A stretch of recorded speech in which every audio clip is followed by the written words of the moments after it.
Welcome to the Art of Feminine Negotiation, from the boardroom to the bedroom. The podcast that helps you negotiate your best life and stop missing out because, let's face it, all of life is a negotiation. If you're looking to live your life on purpose and with purpose and to get what you want and deserve from the boardroom to the bedroom, you've come to the right place. We've got you covered. This is where expert and novice negotiators alike come to up-level their game and get more out of life. With your host, award-winning author, attorney, international speaker, and master negotiator, Cindy Watson.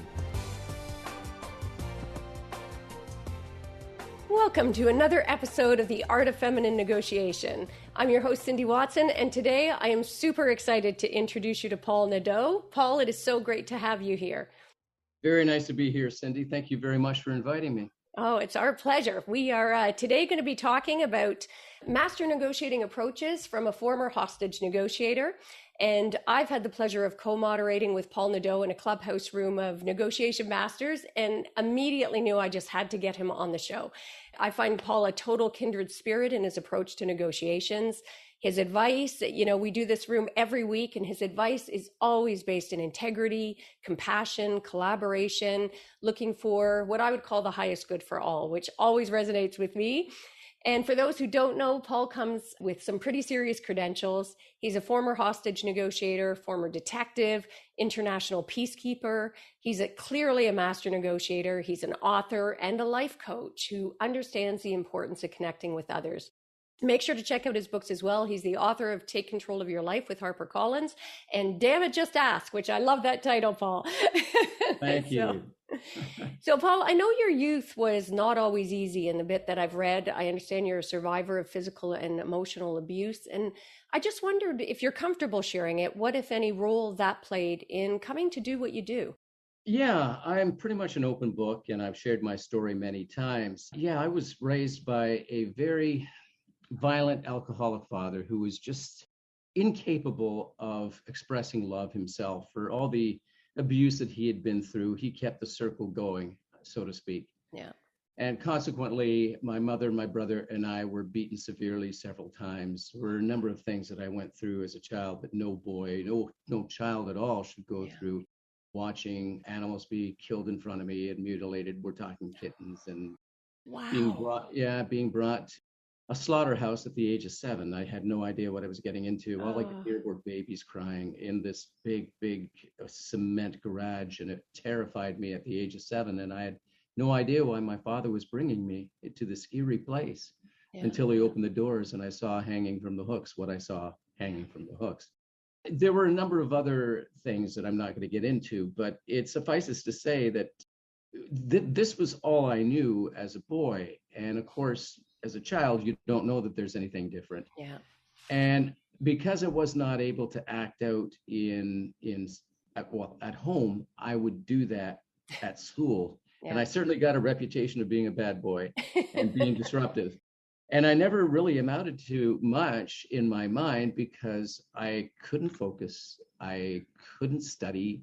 When I say I couldn't, I didn't know how. Yeah. And even though my precious mom, she was a beautiful angel, she tried as much as she could, but she had her hands full with my father, 5 children, and a number of men who lived in the basement that she had to care for because my father was renting spots out to them. They worked at a car factory not too far. So she had very little time for each of us, but she did find the time. When it came to me, I was pretty much a hopeless case. I couldn't study. Yeah. One thing my mom did, my father never gave her an allowance. What he did was he just kind of left her on her own. She didn't want her watching television, would go out to work, would get very angry if the television was warm. We had the tubes in the television. Yeah, I remember that. We're both dating ourselves here. Oh, heck, we are, yeah. And he would touch that TV to make sure that was not hot, because if it was even warm, she would get a beating. But Mom needed money, and Mom was very good at talking with people. So she would buy encyclopedias. Way back when we didn't have the internet, we had encyclopedias. So she'd buy the encyclopedias, and then she'd turn around and she would sell them for a profit, and usually a good profit. She was good at talking people down. Now, here's how she did most of it. We had a dial-in radio show that people could take a minute or two to pitch what they're selling and provide their telephone number. So that's what she'd do. She'd get on and she'd say that she was, a woman with 5 kids and was trying to make ends meet. And so she was doing it on her own. At the age of about 8, she put me on the phone and started getting me to call up to the radio station and sell her, because she was just too busy with everything else. Yeah. So there I am, this 8-year-old kid. Hi, we've got encyclopedias for sale, and my mom really needs the money. Everybody fell in love with this 8-year-old kid. Oh. So I learned how to sell from her. That's amazing. She was ahead of her time, though. Like, my gosh, that's amazing. Both in terms of having the radio show, in terms of that entrepreneurial spirit, right? I mean, everything about that is so ahead of her time. I love that. You're right, Cindy. You're right. So a lot of those things kind of prepared me for the life that I wanted to get into, because I remember at the age of 7, after one of my father's beatings, I was on the floor, and I remember just looking up at him, Cindy, and just thinking to myself, when I grow up, I'm going to be a policeman so I could arrest people like you. Oh, wow. And you, And so as time went on, a very significant event, the number 7 plays a big role in my life. It was at the age of 7 that I made that promise that I was going to become a police officer. In grade 7, I was that bad boy. The teachers were telling me I wasn't going to amount to anything. I had conditioned myself not to believe in myself. I bet. Yep. My tests were under 50%. Usually, maybe I might make the 51, 52 grade, but I was always the first one to be called to the front of the classroom to pick up their paper. It was called the walk of shame. And this one teacher in grade 7, I started to like girls, right? And but everybody laughed at me and I was bullied. So one teacher, he says, we're going to have a test next week and I expect everyone here to pass except for you, Nadeau. He said, I already know you're going to fail. Wow. Yeah. What the hell. Incredible. Yeah. And that was kind of the pinch that I was so humiliated in that moment. I just remember almost wanting to cry in front of my classmates in grade 7, but I didn't. Yeah. Waited till I got back home and I did my crying. But I also did something that weekend that I was unfamiliar with. I tried to study. The next week when I wrote that test, I had those 2 competing voices, and I'm sure that you and your listeners likely understand. There is that one dark voice that tells you you're not going to amount to anything. Why even try? It's that saboteur that was telling me I wasn't going to do anything. And the other one was saying, you know what? I think you know the material. So I had these voices. I wrote the test, and a couple of days later, as was customary, he started calling the student with the lowest grade to the front of the class, and that was me. So I went to get up, and it wasn't my name, but I was so conditioned to do it. So I waited for the second name. I went to get up, wasn't me. He went through half of the classroom. I wasn't being called, and students were starting to look at me. Like, what's going on? They're giving me the shrugging shoulders. Come on, dude, you haven't taken the walk of shame yet. What's wrong with you? And I'm thinking, I don't know. And I'm thinking this is going to be really, really bad, or it's going to be really, really good. Yeah. I was the second last to be called to pick up his paper. Wow. Yeah. I love that. And I particularly love that because I often say your first and most important negotiation is always that negotiation with yourself, negotiating your own mindset. And I love that you had that epiphany in grade 7. That's pretty early, Paul. It's exactly it. That's what it is, Cindy, and you're right. And that was my defining moment. And from that moment, I started to believe in myself. And at the age of 17, my father killed himself, so I wasn't able to arrest him.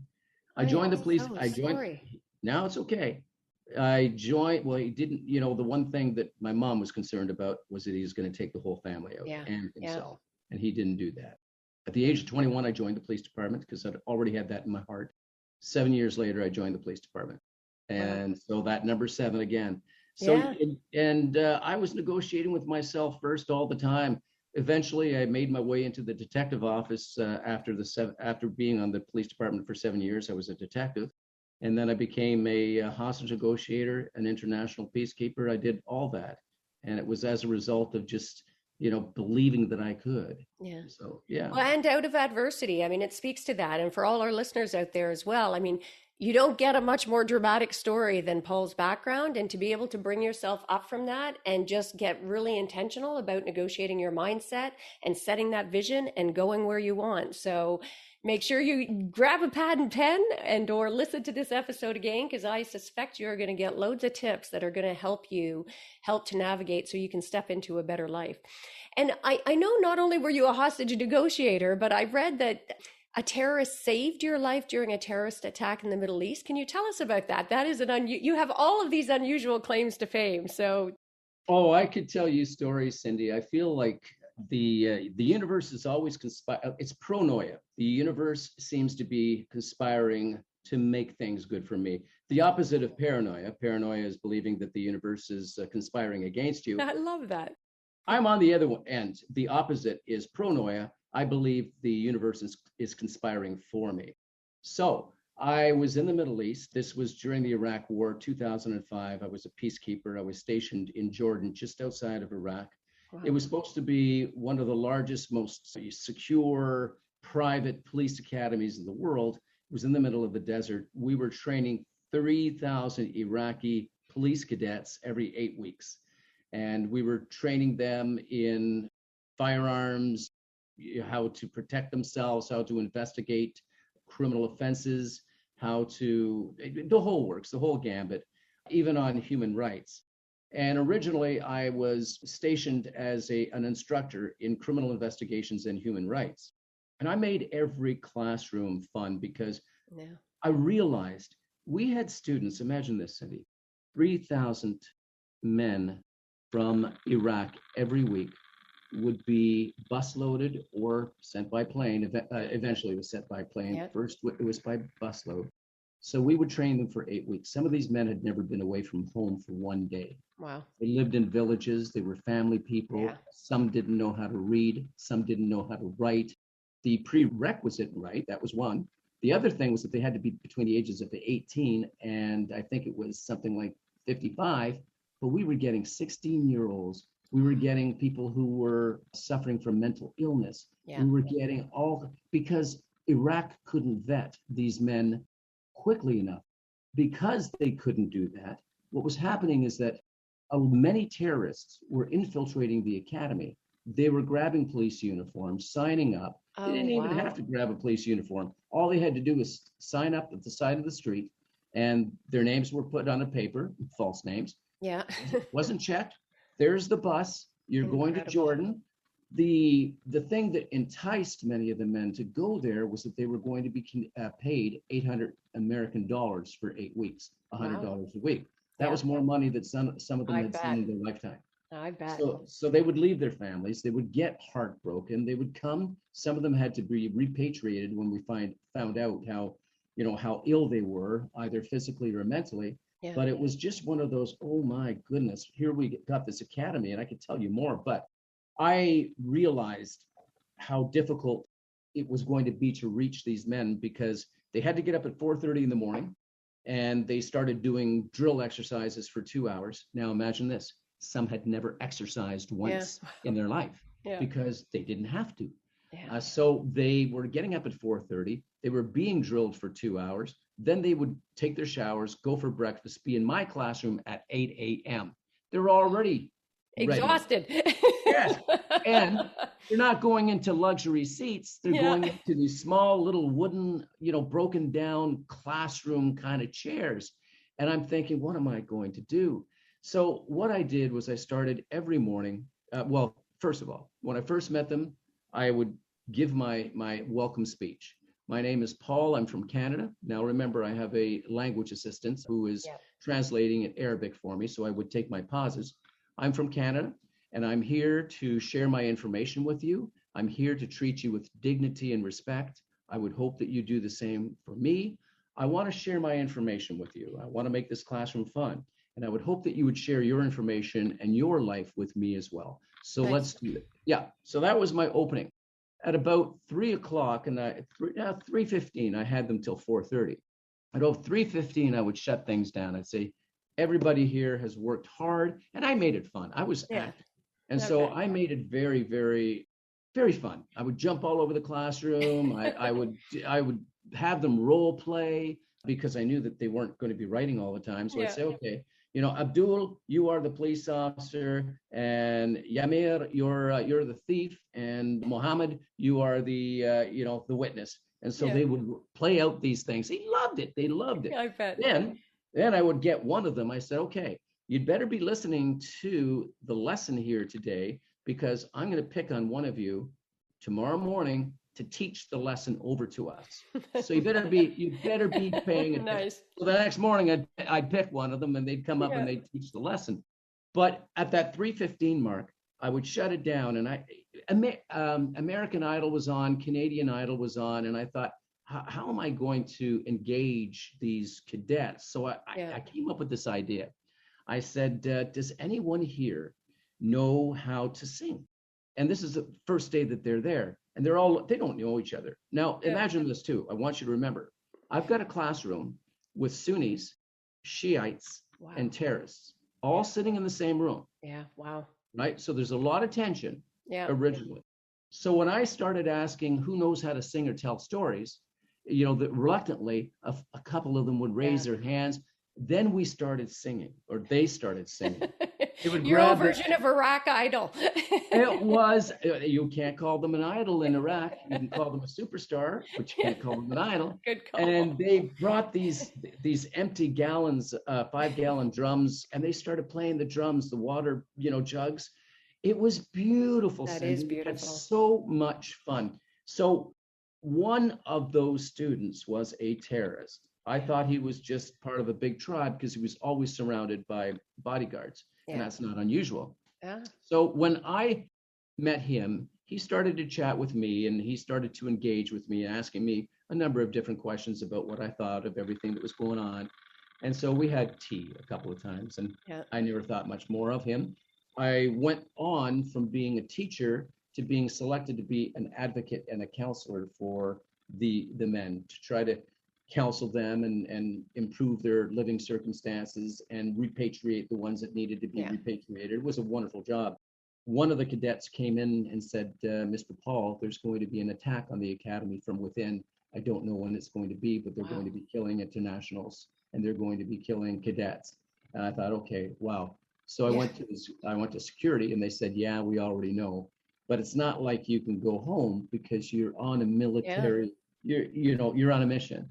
So a few days later, we had no idea when it was coming, but we were on high alert. Yeah, I bet. But my partner, my office partner who worked with me, he did the same job I did. We had to get to the academy before anybody else, because we went to the director's office with our papers to impress upon the director who we thought should be repatriated back home. Yeah. He would make the final decision. It was just about sunrise, and we were walking through the desert back to our building when suddenly about 40 armed cadets. And when I say armed, they didn't have guns, thank you. They had, rocks and sticks and whatever they could pick up to arm themselves. Well, they came rushing at my partner and I, and they surrounded us. And we knew that this was the attack, and they were shouting and yelling. And I remember my partner, who was about a foot taller than me, he just looked down at me, patted me on the head like a boy, and he says, "This is going to hurt, little buddy." And I thought, yes, it is. And I really thought it was my last day there. I really did, and we both kind of felt that this was going to be it, but we weren't going to stop. So they grabbed us, they started to beat us, we started to fight, and I was fighting for my life. And I remember hearing, as I was getting hit, the stars were spinning around. I heard, "Mr. Paul, Mr. Paul, Mr. Paul." It was one of the cadets yelling from the back of the crowd. Everybody stopped the attack. They kind of let us go. And when and when I looked, Cindy, guess who it was? Your tea drinking terrorist student. I love the way you put that, my tea drinking terrorist student. It was. Incredible. And he stopped the attack on us. And then he had the biggest smile on his face, and he just extended his arm to me, and he lifted me, and he instructed somebody else to do the same to my partner. And then he just told us to leave. Yeah. And he says, "Not going to be a good day." And so we left. Yeah. And we alerted the security. What was great was that we were able to prevent the other international teachers, instructors from entering the academy. And so nobody got killed that day, but they did a heck of a lot of damage. And that many of them were repatriated, including my tea drinking terrorist. He was repatriated, arrested, repatriated, and that's my story. And I did the Man, what a life. We take so much for granted, right? I mean, sometimes one of the things I often, sort of coach people to do as well is perspective taking, right? Just sometimes when problems seem really big or out of control, or you're feeling sorry for yourself, or you've got that mindset when you're in paranoia rather than pronoia, which I love, by the way. And that's Glenn Morshower. Okay, I'm going to have to check that out. I've never heard that. So for our listeners, remember that pronoia, believing that life is conspiring for you as opposed to against you. I love that as a mindset shift. But it can be so powerful sometimes to just take a breath, take a pause, and put things in perspective. And I mean, COVID was a great example of that. If you think back to the things that people thought were the biggest problems in their life the day before our world really shifted, it's an interesting lesson in perspective taking. So, and I also, one of the things that really attracted me to your approach, Paul, when we got introduced in Clubhouse, is that focus on dignity and respect. I grew up in a low rental apartment in Scarborough. I'm sure you know the area well. Yeah, I know. And I remember my dad always, instilling in us as a very young kids that everybody deserves to be treated with dignity and respect, and he was a big labor advocate. And he was like, I don't care if it's the janitor or the surgeon, both of them are necessary to be able to do each of their jobs to the best of their ability. So just always give 150% and treat people that way. So it was a valuable lesson, and it's something that really resonates because you just seem to embody that in everything that you do. So kudos. So why don't we get into some nuts and bolts here? I know that you really value getting clarity on goals of a negotiation. So I wondered if you could speak to that for a moment, share any stories or examples where getting clarity around those goals made a difference, or any lessons or thoughts you have on that. You got it. There are two big lessons. These are huge lessons that I learned when I first became a police officer, and they can serve you, and they served me ever since. They're ones that we probably have known since we were children. It's yet when you look at it and you say, okay, I get it now. Yeah. The first one is that we are more similar than we are different. Yes. And let me repeat that because it's really worth repeating. We are more similar than we are different. So that means that the person sitting across from me laughs, loves, bleeds the same way, may have a family just like me, may have different color skin, different religious beliefs, different whatever, but they are more similar. They are human beings. They are my brother and my sister. So we are more similar than we are different. So let's imagine what it must be like when we are negotiating with someone and we think in our minds, they must be going through the same thing. And what are we going through when we're negotiating? Is this the right fit for me? Am I making the right decision? What can I expect? Can I trust this person? Do I like this person? You're thinking the same thing. Yeah. So that's the first lesson. The second one was, the second one was, or is, we get what we give. And so this comes back to the conversation. And this, generally speaking, we get what we give. Yeah. If I walk down the street and I see you, Cindy, and I raise my finger and give you the middle finger and say, hey, and I cuss you out, probably you're going to turn around and do the same thing to me. You're certainly going to say some negative words or speak below your breath or something like that. But yet, if I walk down the street and I wave at you, say, hey, you're going to say, is he crazy? This is Toronto. We don't do that kind of stuff. But hey, back, So a smile gets a smile, a frown gets a frown. Take that into the negotiation room as well. So in my negotiation model, I have a model that I call peer negotiating. It's in my book, PIER. The P in peer negotiating is, and these are principles. P stands for planning. I want to do as much planning as I possibly can for negotiation. Want to know what the company's about, who I'm going to be negotiating with, what their values are, what they're really looking for. How am I going to dress? Where are we going to meet? How's this going to go? Who am I meeting with? Let's liken, I want you to imagine the business negotiation on the one side, going on a date on the second side. So peer applies to dating as much as it applies to the business negotiation. Absolutely. When you're dating the first time you meet, you're planning. You're also doing some background checks now that we have the internet. Well, who is this guy? Or who is it? Oh my goodness. I'm not kidding. One of my friends actually dated an axe murderer. Oh. And she hadn't done that planning. She hadn't done his Clearly. You would hope. Let's hope she hadn't planned. She hadn't. Yes, exactly. That's funny. But see, the planning stage is so important in peer. You want to be as prepared as possible.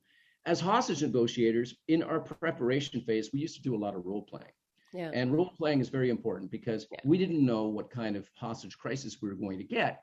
So it's not like the hostage taker would call us up and go, "Hey, cops, next Friday, there's going to be a robbery and it's going to go really, really bad. I'm going to get stuck in this variety store with 3 hostages. Yeah. Just want you to know to be ready." Yeah, No, here's some cue cards. Yeah. That's it. They don't do that. Yeah. So we would role play for all different kinds of crises, either with a suicidal person or a hostage taker.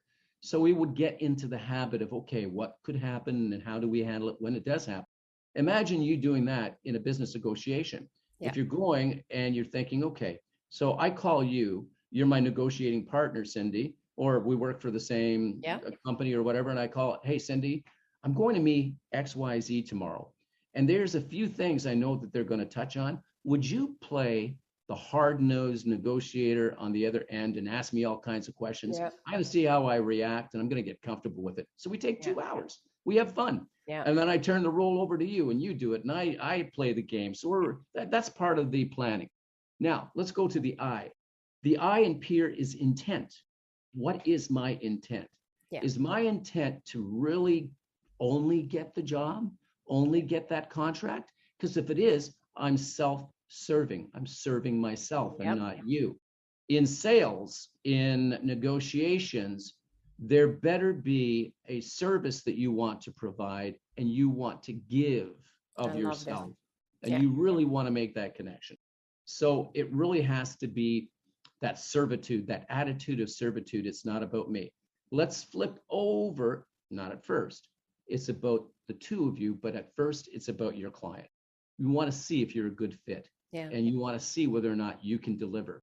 Let's go to the date, on the other hand, as I asked you to imagine. If you walked in, if a guy like walked in and dating someone and go, "Hey, baby, really nice to see you. You look fantastic. You know what? You don't have to look anymore. You can take yourself off all those dating apps.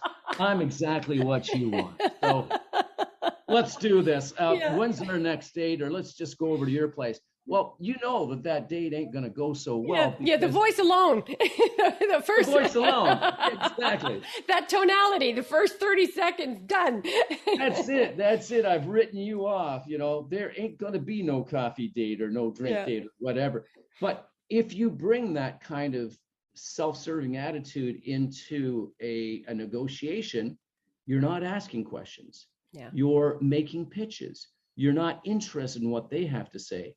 They're thinking in their mind, he doesn't even know, or she doesn't even know what I'm after, because they haven't really asked. They're making, "Well, I think I got your solution." How do you know? Unless you say, "What is your pain point? Absolutely. What is it that I can help you with?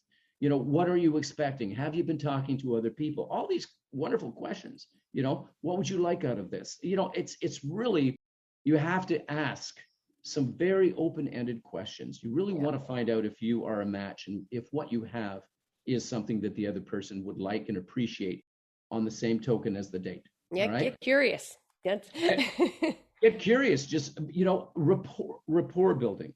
Just having a 5-minute talk before you get into the negotiation, just to find out, well, you are from Scarborough? What part of Scarborough? Oh, my goodness, I know that area.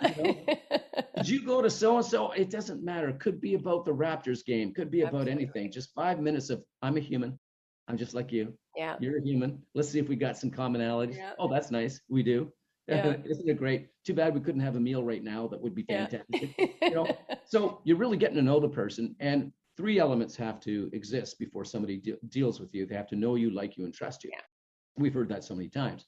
And you can get to know somebody in a very short order. You can get to like somebody in a very short order, and you get to trust somebody in a very short order. So when you genuinely are interested in keeping your mouth quiet, except for those times where you're asking some really interesting questions and just getting down to it, is that I have something you will be interested in, or I don't, but I know somebody who does.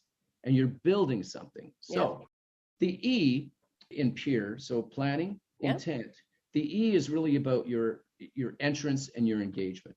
Okay. How you come across, you said it, that first 30 seconds of his voice, hello, so your entrance has to be warm. It has to be friendly. If it's over Zoom, you have to have that smile. You have to make that connection through a lens.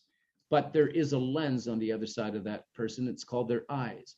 And they have a computer. It's their brain. They're going to be evaluating you as you enter and as you keep them or do not keep them engaged. So E is so important. Entrance, make the best first impression.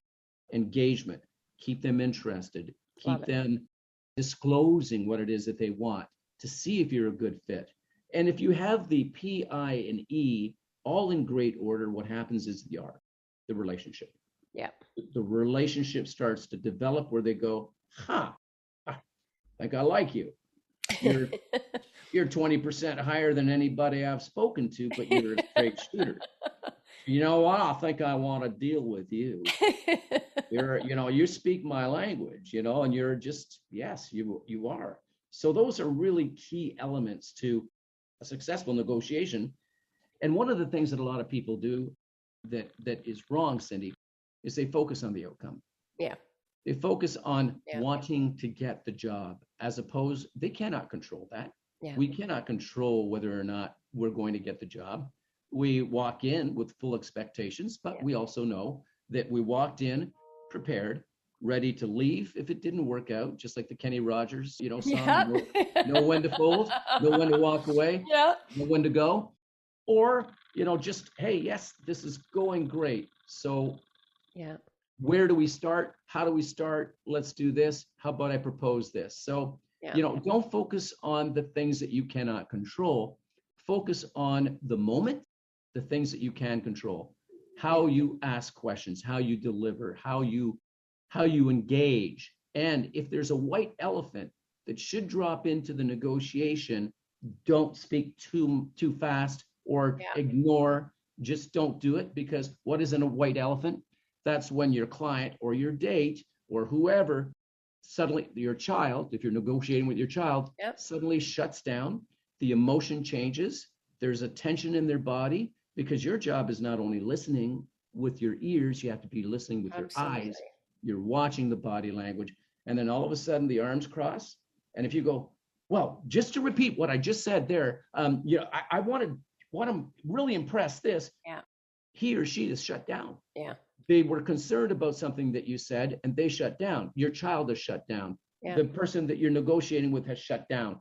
You don't want to hurry up or, just get to the bottom of it or try to re-impress how important it is. You want to stop and identify that white elephant. You want to label that white elephant. So, and I find we're so guilty of that in our North American culture in particular, where we, I call it one of the 7 deadly sins of negotiating. We want to get straight to business, right? We don't take the time to show up with intention, to build that rapport. And I love your peer model. I call it the R-FIT model as well, where you look at the 6 key qualities that make a great negotiator. One is assertiveness, which often gets confused with aggressive. They are not the same thing, but it's all about being intentional about bringing that rapport, bring empathy to the table, which includes that active listening. Be flexible in terms of possible outcomes and solutions that might be better than what you thought you were looking for. Trusting your intuition, bringing that sort of instinct and intuition, and that T, building that trust relationship. So I love this, really resonates with me. And I find we don't listen well in North America. It is not a skill we're taught very effectively. And we are constantly wanting to fill the space and ram our own agenda in. So I love your model of coming from a place of service as well in negotiation, and recognizing at the outset that we're all the same. Really, really powerful principles. I just love that. And let me ask, what role do you think emotion plays in negotiating, Paul? It plays a big one. It really does. People make decisions based on emotion. Yeah, most. It's like, I feel it right now. You've moved me. I'm feeling right. I'm feeling this connection. Emotion plays a big, big role. So having said that, you really want to make sure that your client is going to be getting your very best and that you go over everything. So emotion does play a very key in most negotiations. Yeah. It's that trust factor, it's that likability factor. And yeah, it is about the cost and everything, but remember, they're more similar to you than you and you are to them. Yeah. So they already know what their bottom line is, what they could give away, what they can't. So now they're going to base it on emotion. Can I work with this person? I may be in a relationship with this person for several years because they're not just a one-time client. They're going to be a several-time client. I want to be friendly with this person, and I want to trust this person. I can pick up and say, Cindy, I got another order for you. Can you bring it in within 30 days again? And they know that you know, their emotional connection to you, their likability, you're going to say, I can do that for you, John. Yep, I'm on it, you know? So I believe it really plays a big role. And I think it's a difference between being like, and women in particular often get criticized for being too emotional in negotiations.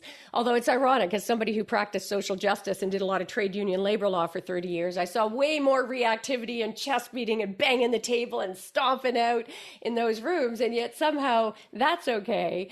But I find it really interesting that I think you can use emotion incredibly effectively if you, like the strong emotion of your deep why, for example, like really explore, know what your deep why is going into a negotiation. And as you say, always bring that perspective of the other side as well, right? Consider what's their deep why? What are some of the things that are probably driving them, and use that emotion, but don't be reactive, right? So I don't know what your thoughts are on that. No, I absolutely love what you just said. And it reminded me, there's Chris, do you know Chris Stowe? Yeah. Yeah. Well, Chris, I was in one of his rooms, and the man is a genius and a real great businessman. And I remember he said there's an acronym, a sales acronym I'd like to share with you. Do you know the sales acronym? I don't think so. S is for servitude. And that he led off with that. Be of service, you know, be of service to your client. Nice. A is for asking those open-ended questions. Love it. L is for truly listening. E is for empathizing, going to their pain and feeling their pain, and then, you know, suggesting how to eliminate that pain. So that empathy. And the S is for summary, summarizing everything. So you go through the entire thing. If I understand you correctly, here we go. And so it is so important when you take a look at all those letters, how they just align so much. There's going to be emotion in that too. Yeah. You know, and it's something that I think is a powerful tool.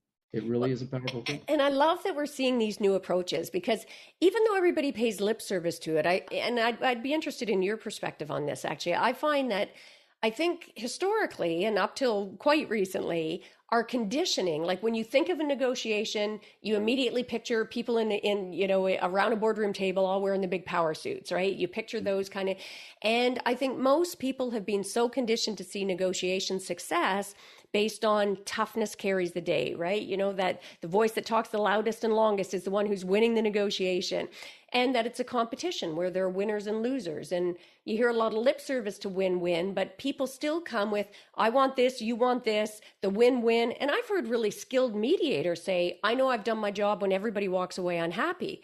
And I'm like, no, that is not the goal.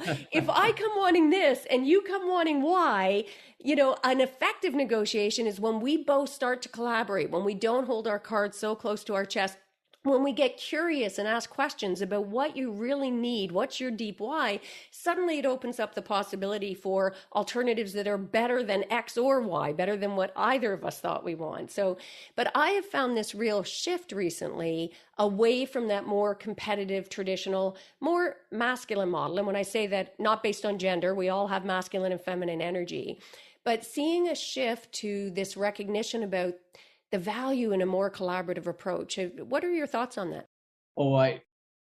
This is what we've been doing as hostage negotiators, and this is why it's been so interesting to me. After I left the police department, I started to teach negotiations based on what we had learned as hostage negotiators. Yep. And it is about really connecting with the other individual and making the other individual feel safe. Everything that you said, perfect, because you're absolutely right. Many of them were, let's get right down to business and who's got the upper hand. Yeah. And I'm thinking, guys, no. When we used to do that as hostage negotiators years and years ago and came in, you know, it's going to go this way. Yeah. Look outside the window, guys. We've got all the guns. You're surrounded. You're not coming out. All of a sudden you'd hear a shot. Hey, one hostage is dead. Yeah. How many more do you want? So that kind of bullying does not work. It really doesn't work. When I started to bring this new approach in, people were going, I hadn't thought of it that way. And it's so much nicer to leave shaking hands and saying, thanks. That was a great experience. You know, you both leave feeling good, not one winning and one losing. Absolutely. Yeah. And I'm on the train on that one. I am right in the front car. Yeah. And ironically, you get better results. I find you get better outcomes, better buy-in, longer lasting agreements. I mean, better relationships.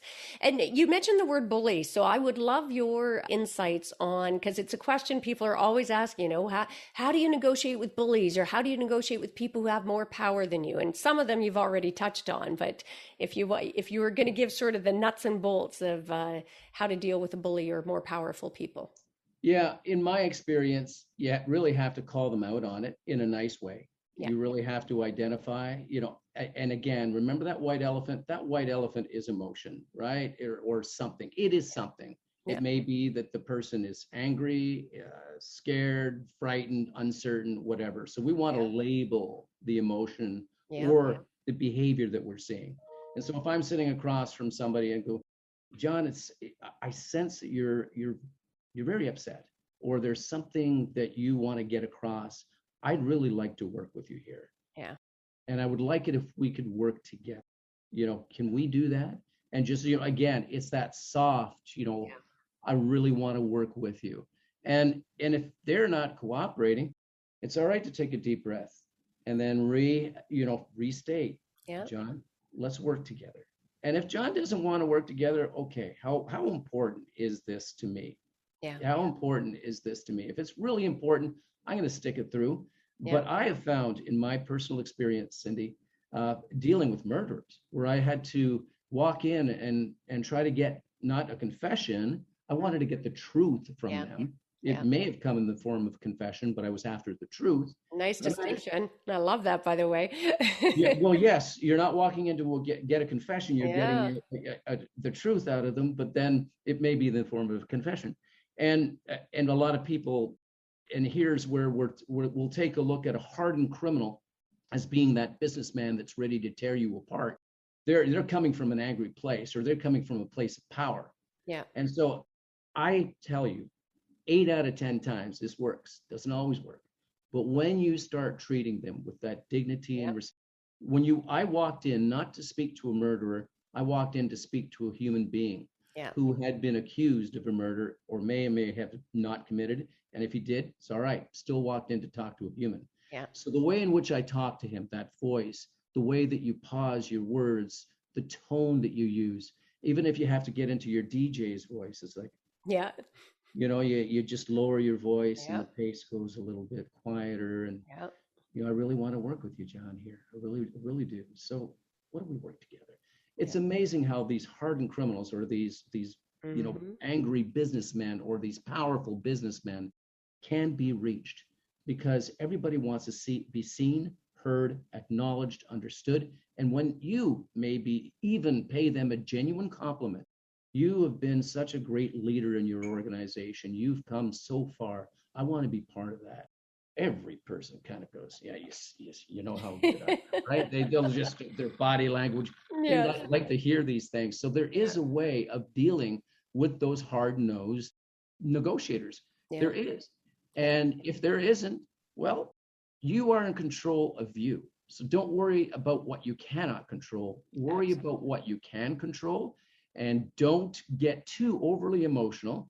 Just think, okay, what's my next move here? Playing a chess game or playing a card game, do I fold? Do I not? You know, remember, there's always Kenny Rogers. Always Kenny Rogers. Like, John, I would really like us to take this further, but I don't see that happening at the moment. But thank you very much. And Lee, you know, where are you going? Yeah, I love that. Gracious assertiveness, right? I mean, always showing up to be from a state of grace. So always. And I find if you invite somebody to be the best version of themselves, that can be really effective as well when you're dealing with bullies, which I think is tied to what you say. Like I love your sort of that tone and that treating them with dignity and respect. And I find sort of adding on that when you, and as you say, not always, but in the majority of cases, when you actually invite somebody to step into the best version of themselves, even when they're being dicks, frankly, in the moment, you know, you can almost see that little shift where it causes them to rethink their approach, right? Like I know that treating people with dignity and respect is really important to you. I know you're wanting a really fair outcome here for all of us. Like that's what I mean when I say invite them to the best version. It causes that little tweak when they're like, oh, yeah, maybe I do, or maybe I should. And then they're more likely to step into it.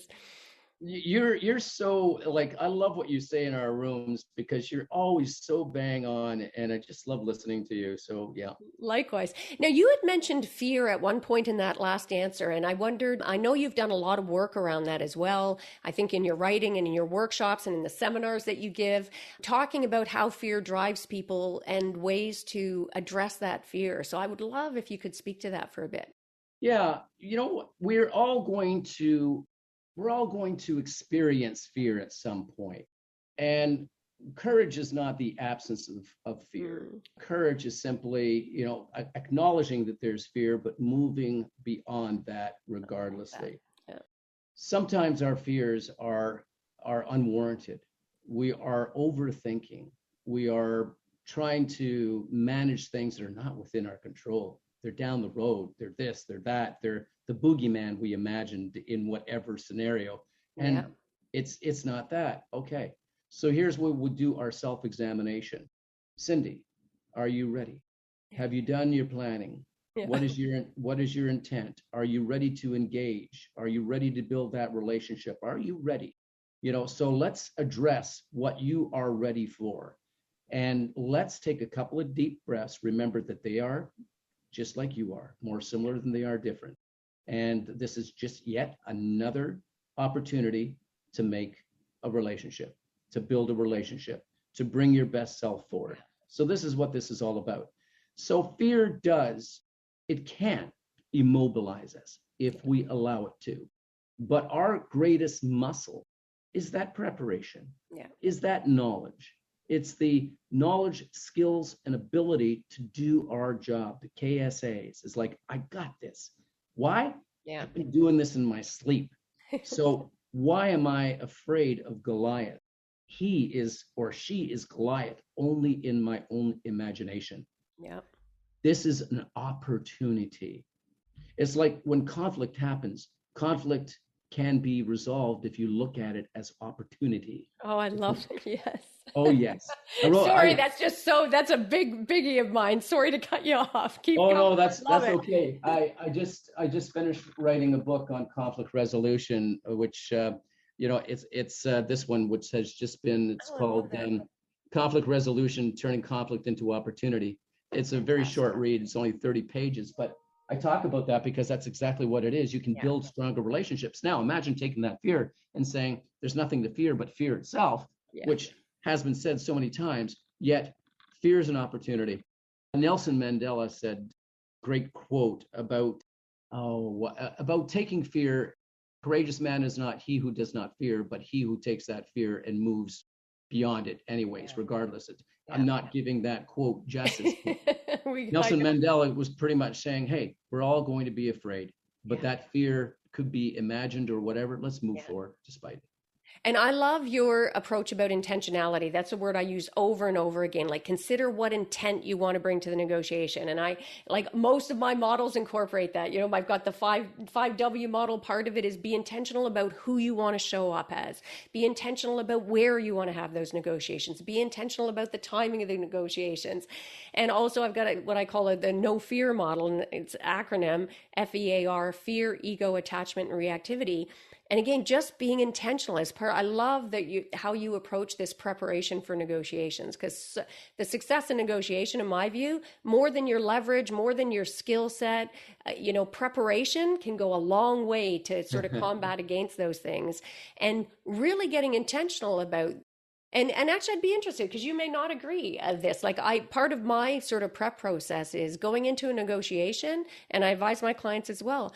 really get intentional about thinking in advance. What are the fears that are likely to show up for you in this negotiation? Is it a fear of rejection, fear of success, even fear of failure, fear of no, fear of the unknown? Like, own it, name it, and then do the same for the other side. What are the fears that might be driving them? Because it'll allow you to show up with more empathy. If they're reactive, you'll be able to get under the skin, under the superficial, under the emotion, and get curious to be able to show up differently. What are your thoughts on that? Oh, so love what you just said. You and I, we work from the same book. Yeah. Let's go to a hostage crisis in which I have been negotiating with the hostage taker. And at first they have all the power. And let's take a look at a business. If you want their business, they have all the power. I got all the money, you got nothing. Oh, or do you? Do you have something I want? I give you money if you have something. So anyway, let's go back to the hostage situation in which I am now on a playing field. Perhaps not a level playing field, but I'm on a playing field with the hostage taker. And they're starting to really listen. They're getting connected, but in their back of their minds, they still have their fears and uncertainty. So at some point, I stop and I say, John, what is it that you are afraid of right now? Is there something that we haven't addressed that you're afraid of? And think about how you could word that in your business negotiation. But for me, John, what are you worried about right now? Yeah. Powerful question. 9 out of 10 times, it's this answer. Paul, because we're on first name basis now. I'm not the negotiator. I am Paul. And I've made that connection with him. Yeah. Paul, I'm afraid that if I step out of here after releasing the hostages, your snipers are going to kill me. That's what I'm afraid of. Yeah. And that's when I have to step in and say, told you from the very beginning that I'm here to help, and I'm not going to let that happen. Yeah. I'm here to make you, get into a safe place. I'm here to help you to get into a safe place. Gave you my word. My word is my bond. I'll be out there. You can listen to me. And it's amazing how powerful that goes. Yeah. Even in business negotiations, what are you afraid of? What are you concerned of? Yeah. Is there anything that I haven't clarified? Yeah. I sense that there may be something that's holding you back, and let's just openly bring that out so that I can address it. And I'm here to serve. Yeah. Well, and I love your approach, Paul, not just for hostage negotiating, which is so powerful there, but as you've mentioned a couple, it's like all of life is a negotiation, right? Whether you're negotiating with your kids, your intimate partner, with service providers, starting to recognize that these are negotiations and getting intentional about bringing these skills is so important. And one of the things I love about your approach is there's no ego there. Like, you seem to come from such a place of service and curiosity about meeting the needs of the other party. And that's why, tying back to that no fear model, like, I often do that check-in, like, okay, how does ego show? And it involves being ruthlessly honest with ourselves, right? Like, how does ego show up for me? What are the various ways? Because it can show up in a myriad of different ways. And anytime you see that you're making the negotiation about you, to pause, right? Just take a step back and refocus your energy on the other party and their needs. So what's been your experience around that? You're so right. It is about really looking into the needs of others. And when you serve them, they will serve you. You will get what you give in return. Like I said, you get what you give. Now, I'm thinking back at times where, as a father, when my oldest daughter would go into her room after school and close her door and, hey, come on down and join us. And she wouldn't.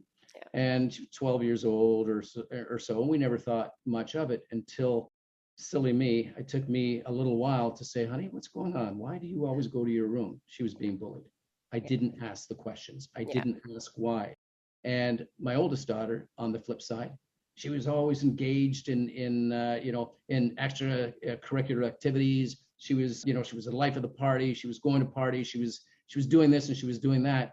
And I later found out it was because she didn't want to stop, because if she stopped, she would feel, unappreciated, or she would start to feel sad, so there's a reason why people do what they do. And if we don't ask what it is, if we don't ask, how are you feeling with this? We address what perhaps we should see. We look for the things that we should see. And sometimes if they're not there, we ask if they are. Yeah. How are you feeling about this? Are you okay? Is there anything that we haven't covered? I really want to make sure that I've covered everything with you. It's all right to talk. It's just looking for the things sometimes that we don't see, asking questions when they need to be asked and when they should be asked, not waiting too long. Yeah. We so underestimate the power of questions, right? That getting that ability to get curious. So what do you see as, and we're going to have to, I can't believe how quickly this time is going. Yeah, me too. I'm going to have to get you back, so packed with information. But I guess it's sort of wrapping up. What do you see as the key reasons that negotiations fail? Or what are some of the biggest mistakes that you'd say people make? I think the biggest mistakes that people make are a lack of preparation, number one. Yep. Being motivated by what you want as an outcome, as opposed to looking at this as an opportunity to serve and get what you want.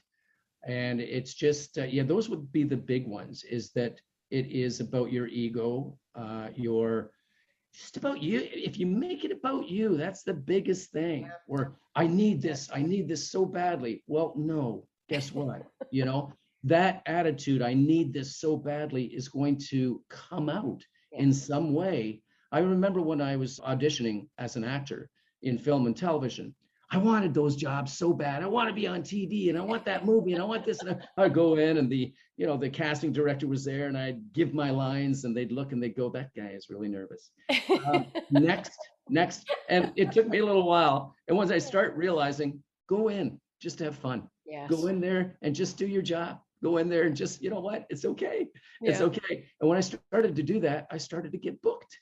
And that was, be aware of yourself. Yeah. Be aware of your body language. Be aware of the tone of your voice. Be aware of your intent. Make sure that you've got your checklist before you check in. Gorgeous. I love it. And hidden in there as well is that attachment piece, right? Like my no fear, that A is for attachment. Like when you'd said, when you're going in so attached to getting that role, yes, you go into a negotiation being so attached to that one outcome, we lose the opportunity for so many others. So I love that. And just last question, and this doesn't have to be about negotiation. I typically always ask, what's one of the greatest mindset shifts that you've ever had in your life? Can be on a small thing or a big thing. Doesn't have to be related to negotiations, but it can. But a mindset shift that was a profound shift for you. Well, I mentioned this in my story a little earlier in grade 7. In grade 7, I was that child an abused kid, one who didn't believe in himself, one who didn't think that he was going to amount to anything. Why? My father was telling me that. My teachers were telling me that. I didn't have any confidence in myself. I always thought I was going to fail. I had no other information before me that told me any differently. So I had conditioned myself to fail. The biggest pivot point was when I received that paper at getting the second highest grade and then realizing, you got it. You got it, and it's up to you to use it. And I left that, not taking the walk of shame, but taking the pride walk with my paper. I'm sure everybody saw the smile on my face, but they did not see the smile on my heart. It changed everything. Once I started to pivot, believing in myself that the world is going to conspire for me as opposed to against me from now on. Why? Because I'm going to make it so. And so let's make it so. The pivot point is believing in yourself and believing that the world is just going to work out. It is, because you're going to make it work out. That would be my biggest. Well, what a gorgeous note to end on. That's so perfect. I love that. It's just beautiful. So, I mean, the power of the stories we tell ourselves, right? And both ways, you were telling yourself a story that could only fail. And as soon as you flip that story to a more powerful one, your entire life opened up. I love that, Paul. So for our listeners out there, make sure to check out Paul as well. You can learn more about Paul Nadeau on Instagram, Twitter, or check him out on Clubhouse at jpaulnadeau. Check out his website as well, jpaulnadeau.com. He does seminars and public speaking. Check out his books, check out his programming. And thank you so much for being here, Paul, today. I'm going to have you back to do a follow-up. So much information. Thanks for being here. Thank you very much, Cindy. And to everyone out there, keep negotiating with that heart, and you're going to do just fine. Oh, I love that.